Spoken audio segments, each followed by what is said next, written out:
then. I was about to call for Daryl. He started shouting about abortion. I'd be lying if I said I don't look back on this moment and feel its weight. I could have just let it ring. No one would have known. I didn't. I hopped off the table, walked to the counter, picked up the phone, and heard her voice for the first time. So, have you ever had the kind of week where every afternoon seems to last for hours? Her voice was heavy, quivering, the sound of genuine desperation.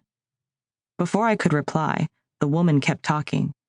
Like, you'll water your plants, fold your laundry, make your kid a snack, vacuum the rug, read a couple articles, watch some TV, call your mom, wash your face, maybe do some ab exercises to get the blood pumping, and then you'll check the clock, and 13 minutes have passed, you know? I opened my mouth, but she kept on going. And it's only Wednesday.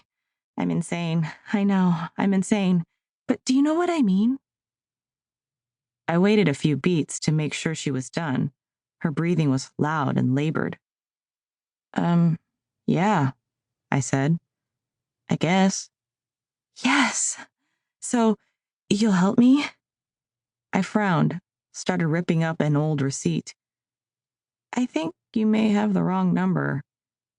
Is this Eddie's? Oh, yeah, it is.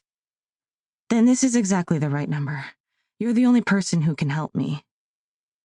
I remember shivering, wanting to wrap this woman in a blanket and make her a hot chocolate, fuck up anyone that even looked at her funny. Okay, what can I do? I need a large pepperoni and pickles pizza or my son will not eat. I can put in an order for a large pepperoni pizza. We don't have pickles as a topping, though. I know you don't. Nowhere out here does, she said. You're the 6th place I've called. So what are you asking? I rubbed my lower back. It had been aching inexplicably the past couple of weeks. I figured it was the baby's fault. We just moved here a month ago from North Dakota. My husband got an amazing job offer and we love it here, all the palm trees, but our son, Adam, hates Los Angeles. He misses home, his friends. He doesn't get along with his new baseball coach. She sighed. She continued. He's on a hunger strike. A couple days ago, he came up to me and said, Mommy, I'm not eating a damn thing until we go back to Bismarck. Can you believe that? Who has ever said that? Who likes Bismarck and that potty mouth? 7 years old and already talking like a fucking sailor. How does that happen? I wasn't even sure if she was talking to me anymore. I looked at the clock and saw that I'd been on the phone for over 5 minutes. It was the longest conversation I'd had with someone other than Mom or Billy in weeks. Daryl, too, I guess. But that felt like it didn't count. I'm sorry, I said. I just still don't understand how I can help with this. There was this pizza place back home that used to make the best pepperoni and pickles pizza.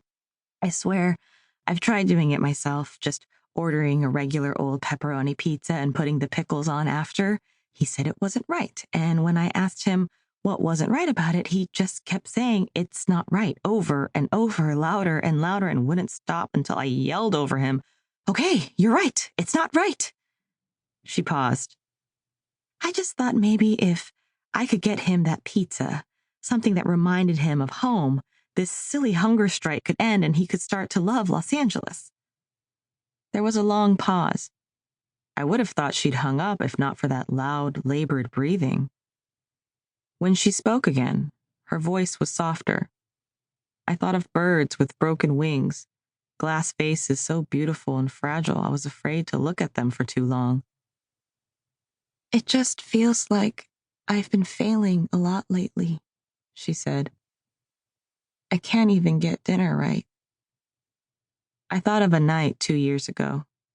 Dad was still alive and living with us. The Bears game had just started.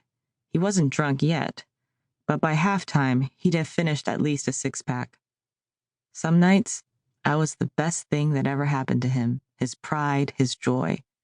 He talked often of buying us plane tickets to New York City and taking me to the top of the Empire State Building. On other nights, I was a dumb bitch, a waste of space. Sometimes he'd throw his